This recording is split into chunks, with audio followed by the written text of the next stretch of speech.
Selamat pagi Bapak Ibu dan Saudara yang dikasihi Tuhan Yesus, bertemu kembali dengan Embun Surgawi pada pagi hari ini. Mari kita akan merenungkan firman Tuhan bersama-sama yang terambil dari kitab Daniel pasal 3 ayat yang ke-18. Demikianlah bunyi firman Tuhan. Hendaklah Tuanku mengetahui ya Raja, bahwa kami tidak akan memuja dewa Tuanku dan tidak akan menyembah patung emas yang Tuanku dirikan itu. Bapak Ibu dan Saudara yang kasih Tuhan, saya pernah membaca cerita tentang seorang perawat yang sedang membantu operasi untuk pertama kalinya ya. Pada waktu itu ketika dokter yang dibantu ini selesai mengoperasi, perawat itu melaporkan bahwa sang dokter itu telah menggunakan 12 lembar kasa ya. Tetapi ketika dihitung, kasa itu hanya berjumlah 11. Nah, lalu dokter itu mengatakan bahwa ia telah mengeluarkan semuanya, ya nggak mungkin ada kasa yang tertinggal. Nah, tetapi si perawat tadi bersikeras bahwa kain kasanya itu satu itu hilang ya. Tetapi dokter itu tetap berkata ya bahwa dia tetap akan melanjutkan tugasnya untuk menjahit sayatan dari operasi dari pasien itu ya. Lalu dengan marah dan dengan mata yang menyala-nyala, perawat itu mengatakan ya, kita itu dokter itu nggak boleh ya melakukan atau menjahit itu ya. Karena apa? Yuk kita pikirkan nyawanya, masih ada kasa satu yang tertinggal. Bapak Ibu dan Saudara yang dikasihi Tuhan ya. Kemudian dokter itu menunjukkan satu kasa yang di lantai yang dia injak. Lalu dia mengatakan, kamu lulus ya. Ternyata dokter tadi sedang menguji sang perawat ya. Dan kalau kita melihat bagaimana ujian yang dilakukan dokter kepada perawat ini, lulus. Dan perawat tadi lulus, kata dokter. Bapak Ibu dan saudara yang dikasihi Tuhan ya. Kalau kita membaca kitab Daniel ini ya, bagaimana ketika sahabat Daniel itu apa? Menghadapi ujian di dalam bentuk yang lain.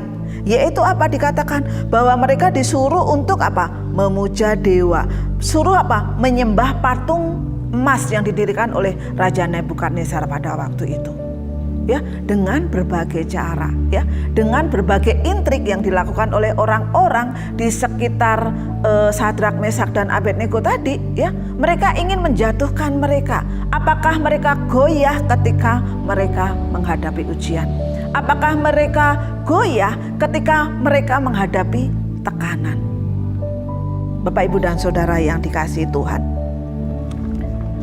ketika sahabat Daniel membuktikan ya bagaimana mereka tetap setia kepada Allah, bagaimana mereka tetap apa? Memegang teguh pendirian mereka. Kadangkala dalam kehidupan kita, Tuhan mengizinkan ujian dan pencobaan ini memasuki kehidupan kita ya. Karena apa? Tantangan atau pencobaan atau hal-hal yang lain itu mungkin apa ya? Memuaskan keinginan daging kita. Tetapi apakah ketika kita mendapati ujian, mendapati tantangan, kita tetap setia? Beberapa waktu yang lalu sungguh saya mendapat ujian yang berat bagi saya dan keluarga. Dan ini gak mudah ya. Apakah di dalam ujian yang sedang kami alami di dalam keluarga ini ada kesetiaan ya? Apakah ada keseriusan untuk bertobat ya? Apakah ada kesetiaan yang dilakukan di dalam masa-masa pencobaan ini? Kami sedang mengalami, dan kami dalam keluarga kami rindu bahwa kami tetap setia kepada Allah.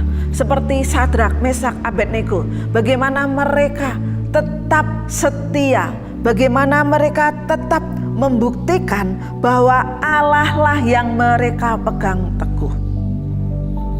Saya nggak tahu apa persoalan dalam kehidupan kita, apa ujian yang sedang melanda kita. Mungkin sakit penyakit, mungkin ekonomi, mungkin masalah keluarga, atau mungkin hal-hal yang lain. Mari kita percaya, mari kita tetap pegang teguh Allah kita ya. Mari kita tetap setia, sehingga di dalam kesesakan kita, di dalam ujian kita, kita tetap bisa menyembah Allah. Ya, kita tetap bisa memuji nama Tuhan. Dan biarlah ketika kita tahan uji, kata firman Tuhan, kita akan memperoleh sesuatu yang luar biasa. Selamat pagi, selamat merenungkan firman Tuhan. Tuhan Yesus memberkati.